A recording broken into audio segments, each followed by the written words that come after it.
చెప్పాలని కోరుకుందాం. సో మల్లిపాక యాదగిరి గారు ఫస్ట్ మీరే, ఎందుకంటే మీ ఎమ్మెల్యే తీరు మీకు తలనొప్పిగా మారిందా, లేకపోతే నిజంగానే మరి మీ ఎమ్మెల్యే ఎందుకు ఇలా ప్రవర్తిస్తున్నాడు అని అంటే రకరకాల సమాధానాలు వినిపిస్తూ ఉన్నాయి.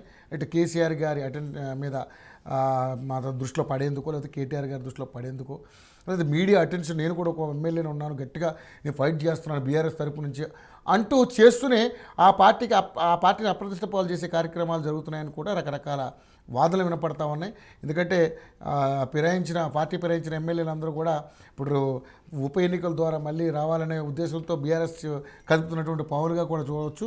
సో ఏంటి నిజంగానే మరి ఆయన యొక్క వ్యవహార తీరుని మీ పార్టీ ఏ విధంగా చూస్తుంది? ఆయన మీద ఏమైనా క్రమశిక్షణ చర్యలు ఏమైనా ఉన్నాయా, లేకపోతే దాన్ని మీరే ప్రోత్సహిస్తున్నారు? ఏ విధంగా చూడవచ్చు దాన్ని? ముందుగా మీకు ప్యానల్లో ఉన్న వారికి, యోయో టీవీ ప్రేక్షకులకు, తెలంగాణ ప్రజలకు భోగి సంక్రాంతి శుభాకాంక్షలు తెలియజేస్తున్నాం. రైట్. సో నిన్న జరిగిన సంఘటన, పాడి కౌశిక్ రెడ్డి గారు అక్కడ జరిగిన సంఘటనకు కాంగ్రెస్ వాళ్ళు దాన్ని కావాలనే రచ్చ చేయడం కోసమే ప్రయత్నం చేస్తున్నారు. కాంగ్రెస్ వాళ్ళు ఎందుకంటే అక్కడ జరిగింది ఏంటండి, ముగ్గురు మంత్రులు, అక్కడ ఉన్నటువంటి అన్ని పక్షాలకు సంబంధించినటువంటి ఎమ్మెల్యేలు, అక్కడ ఉన్నటువంటి అభివృద్ధి మీద సమీక్షా సమావేశం జిల్లా కలెక్టర్ గారి సమక్షంలో సమీక్షా సమావేశం జరిగింది. జరిగినప్పుడు ఈయన సంజయ్ కుమార్ గారు బీఆర్ఎస్ పార్టీలో గెలిచి కాంగ్రెస్ పార్టీలో కండువా కప్పుకొని అక్కడ కాంగ్రెస్ పార్టీకి వకల్తా పుచ్చుకొని కాంగ్రెస్ పార్టీ పథకాలు చాలా బాగున్నాయి, 6 గ్యారంటీలు పూర్తిగా అమలు పరిచినారు, రైతు బంధు బాగా ఇస్తున్నాడు, రైతు బంధు ఇది రుణమాఫీ పూర్తి స్థాయిలో అమలు పరిచినాము, రైతు భరోసా వచ్చేసింది, మహిళలకు తులం బంగారం ఇచ్చేసినాము, 2500 ఇచ్చేసినాము అని చెప్పేసి అబద్ధపు మాటలు చెప్పుతున్నప్పుడు అక్కడ ఉన్నటువంటి మా ఎమ్మెల్యే గారు, మీరెందుకు అలాంటి మాటలు మాట్లాడుతున్నారు, మీరేదైనా సలహాలు సూచనలు ఇవ్వాలనుకుంటే ఇక్కడ ప్రజల పక్షాన ప్రజలకు ఏం జరుగుతుందో అది చెప్పండి, దాని మీద సమీక్షా సమావేశం, ఇది పార్టీకి సంబంధించిన సమావేశం కాదు, ప్రభుత్వ పథకాలు ప్రజల్లోకి వెళ్తున్నాయా, ప్రజల్లో ఉన్నటువంటి మనకి ఇంకా ఏం చేయాలనే దాని మీద ప్రభుత్వం ప్రజలకు సంబంధించిన సమీక్షా సమావేశంలో మీరు నిజం చెప్పండి. మీరు ఏ పార్టీ నుంచి ఉన్నారు, మీరు ఏ పార్టీ నుంచి మాట్లాడుతున్నారు, ముఖ్యమంత్రి గారికి మీరు వకల్తా పుచ్చుకొని మాట్లాడుకోవాల్సింది పార్టీ సమావేశం కాదు, అసలు మీరు పార్టీ మీటింగ్ మేము మాట్లాడుతున్నారా, మీరు ఏ పార్టీ నుంచి మాట్లాడుతున్నారని చెప్పేసి మా ఎమ్మెల్యే గారు అక్కడ నిలదీసిన ప్రయత్నం చేసిండు.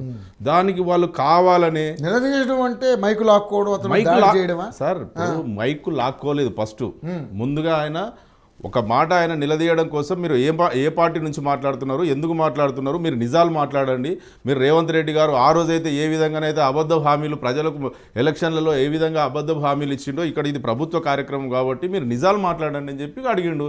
అడిగినందుకు ఆయనను రెచ్చగొట్టే విధంగా ఈయన మాట్లాడినప్పుడు ఇద్దరు దూషణ జరిగింది, ఒకరికొకరు తోపులాట జరిగే సందర్భం జరిగింది. అక్కడ ముగ్గురు మంత్రులు ఉన్నారండి, ముగ్గురు మంత్రులు కలెక్టర్ గారు దీన్ని అదుపు చేయలేకపోయారా, అప్పటికప్పుడు మీరు ముందుగా ఈ విధంగా గొడవ చేయాలి, ఈ విధంగా రచ్చ చేయాలన్న ఉద్దేశంతో ఉద్దేశపూర్వకంగానే ఇంతమంది పోలీసు బలగాలను ఒక క్షణంలో ఏ విధంగా వేదిక మీదకి ఎక్కిరండి, వేదిక మీదకి ఏ విధంగా ఎక్కుతారు, ఇదంతా ముందుగా ఇది ప్లాన్ ప్రకారంగా కాంగ్రెస్ ప్రభుత్వం చేసింది. కాంగ్రెస్ మంత్రులు అక్కడ పోలీసు బలగాలను దాడి చేయవలసిన అవసరం పాడి కౌశిక్ రెడ్డి గారికి లేదు. నిజాలు మాట్లాడడం కోసం మాత్రమే మీరు నిజం మాట్లాడండి.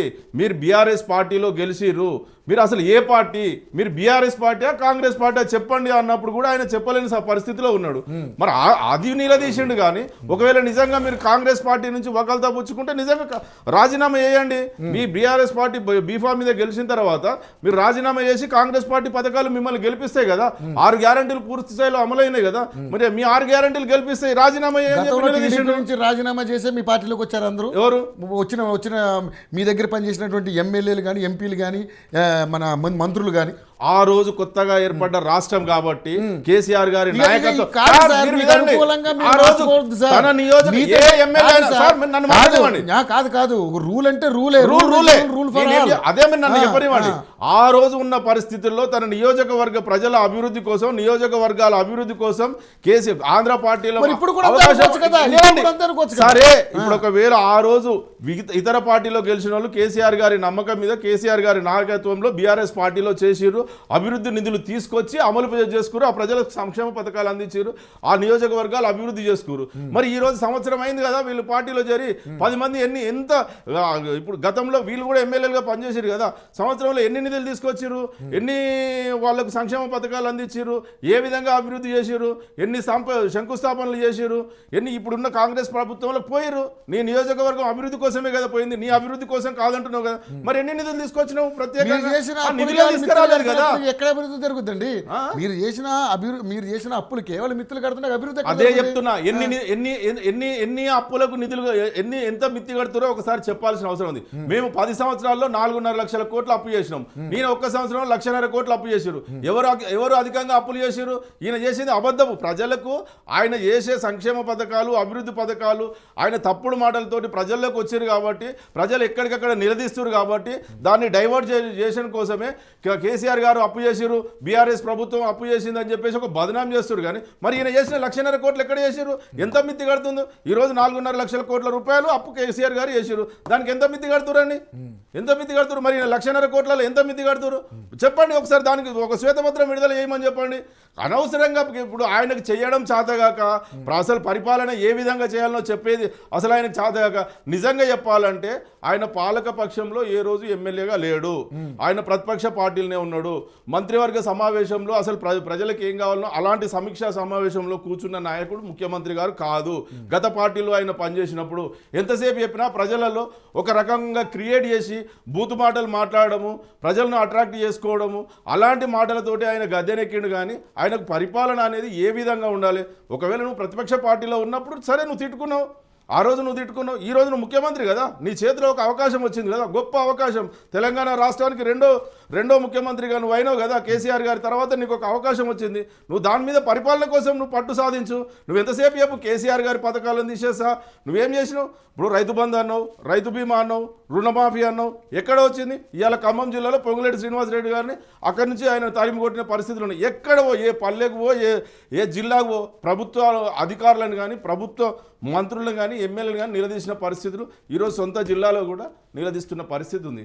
మీరు ఏదేమైనా అధికార పార్టీలో ఉన్నటువంటి వాళ్ళని ఆ రకంగా దూషించడం అనేది కరెక్ట్ కాదనేది అందరి మాట. కానీ ఇక్కడ ఒక సమీక్ష సమావేశం జరుగుతూ ఉంది ప్రజల సమక్షంలో. అక్కడ 3 మంత్రులు ఉన్నారు. సో పాడి కౌశిక్ రెడ్డి అంత ఓవర్ యాక్షన్ చేయడాల్సిన అంత అవసరం ఏముందని చాలా రకాల విమర్శలు వస్తున్నాయి సార్. దాని గురించి మాట్లాడండి. నేను అదే చెప్తున్నా. సమీక్షా సమావేశంలో ప్రజలకు సంబంధించింది సమీక్షా సమావేశం అంటే ఆ ప్రజల అభివృద్ధి కోసం దాని మీద జరుగుతుంది. ప్రాసెస్ ఉంటుంది. అక్కడ ఉన్న సంజయ్ కుమార్ గారు దాని మీదనే చెప్తే పాడి కౌశిక్ రెడ్డి గారు చెప్పేవారు కాదు. అక్కడ ఉన్నటువంటి ఆయన చెప్పింది ఒకటి, అక్కడ ఉన్నది రాజకీయ పార్టీగా కాంగ్రెస్ పార్టీకి వకల్తా పుచ్చుకొని 6 గ్యారెంటీలు కాంగ్రెస్ పార్టీలో ఉన్నానని చెప్పాడు కదా, పూర్తి స్థాయిలో అమలు పరిచింది. 6 గ్యారెంటీలు అయిపోయినాయి, రుణమాఫీ పూర్తి స్థాయిలో అయింది, అన్ని పథకాలు వచ్చేసినాయి అని చెప్పేసి ఆయన అబద్ధపు మాటలు చెప్పినప్పుడు మాత్రమే నేను లేచి అసలు ఎక్కడ అమలు జరిగినాయో చెప్పండి అని చెప్పిండు. ఎక్కడ జరిగింది? హుజురాబాద్, ఆయన ఉన్నటువంటి హుజురాబాద్ నియోజకవర్గంలో ఆయన అడిగింది ఏందండి? ఆ రోజు ఆయన కేసీఆర్ గారు పైలట్ ప్రాజెక్ట్గా దళిత బంధు కోసం అక్కడ ఆల్రెడీ పూర్తిగా నియోజకవర్గం మొత్తం దళిత బంధు ఇస్తా అని చెప్పేసి బ్యాంకులో డబ్బులు వేసిండ్రు. ఆ డబ్బులు ఎందుకు విడుదల చేయలేదని చెప్పి నిలదీసి అడిగిండు కదా. మంత్రులు కంట్రోల్ చేయలేదా అండి? 3 మంత్రులు కంట్రోల్ చేయలేదా? ఆయన ఒక ఎమ్మెల్యే ప్రజాప్రతినిధి అయినటువంటి ఒక నాయకుని పట్టుకొని పోలీసు వాళ్ళు తీసుకొని పోయి బయటకు గెంటేస్తారా? ఒక ఎమ్మెల్యే కదండి ఈయన. సరే అడిగిండు, నిలదీసి అడిగిండు.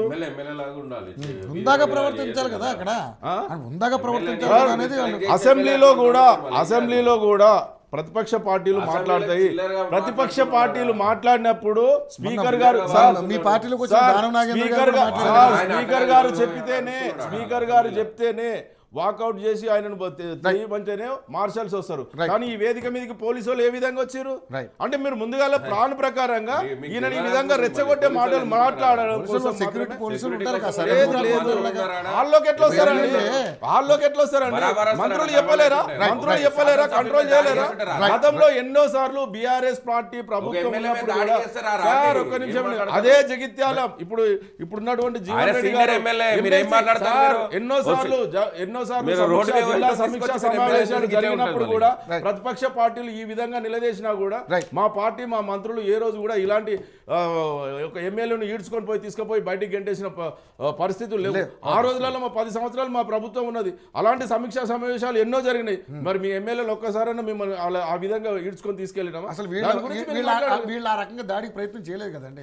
నిలదీసిన పరిస్థితులు ఉన్నాయండి. ఆయన కూడా దాడి చేయలేదు. ఆయన మాట్లాడిన దానికే నిలదీసిండు.